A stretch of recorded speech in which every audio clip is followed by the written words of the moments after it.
ओम।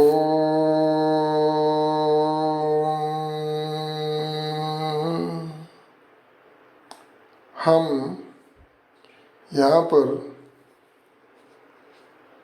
दूसरे शिव संकल्प मंत्र की चर्चा कर रहे हैं।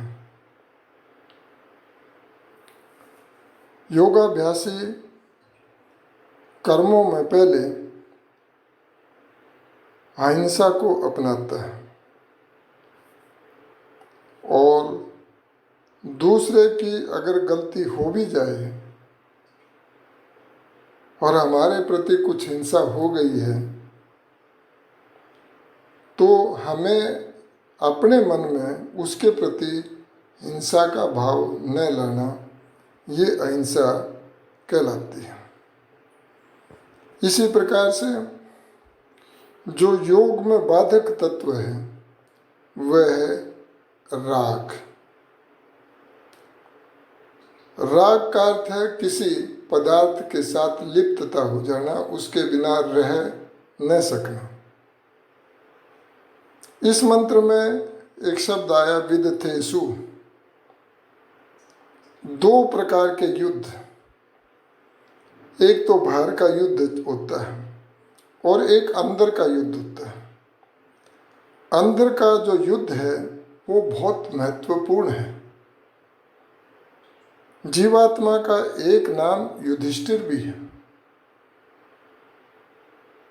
योगी कर्म में युद्ध में ठहरता है,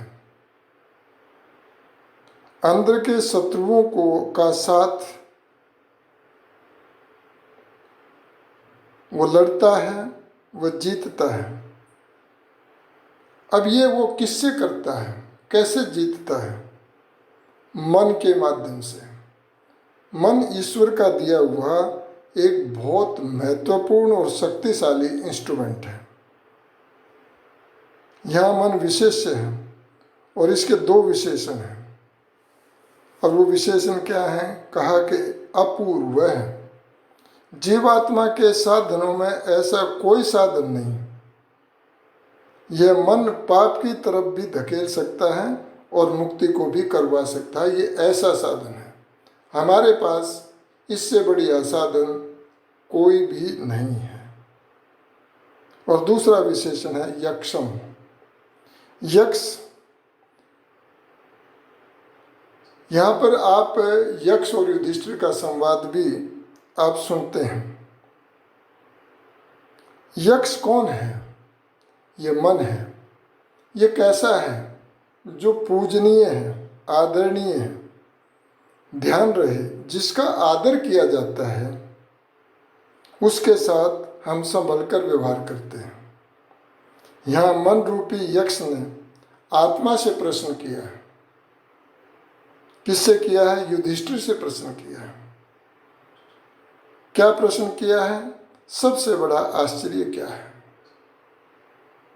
ध्यान रहे, यह एक साहित्यिक भाषा है।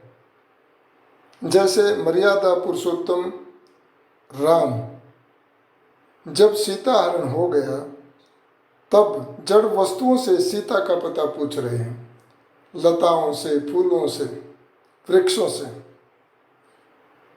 यह भी साहित्यिक भाषा है, अर्थात वो स्वयं से पूछ रहे हैं। स्वयं से, मन के माध्यम से पूछ रहे हैं। यह पूजनीय मन, यह अपूर्व मन, प्राणियों के अंदर रहने वाला ये मन, इसका सत्कार करो। इस मंत्र के पास हम जाते नहीं और इस मन से हम संवाद करते नहीं। अतः इसका प्रयोग करो, क्योंकि यह असाधारण है। इस मन को शिव संकल्प वाला बनाओ। कैसे बनाएंगे? ईश्वर के संग से और दूसरा विद्वानों की संगति से। घरों में विद्वानों का आना जाना रहना बहुत आवश्यक होता है। ईश्वर संगति कैसे होगी? ईश्वर प्रणिधान से।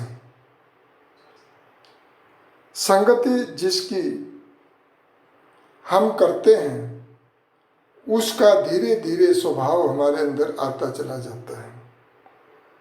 यहाँ पर हमने ये दूसरे मंत्र की व्याख्या पूर्ण की। सबका धन्यवाद, आपने ध्यान से सुना। बहुत बहुत धन्यवाद।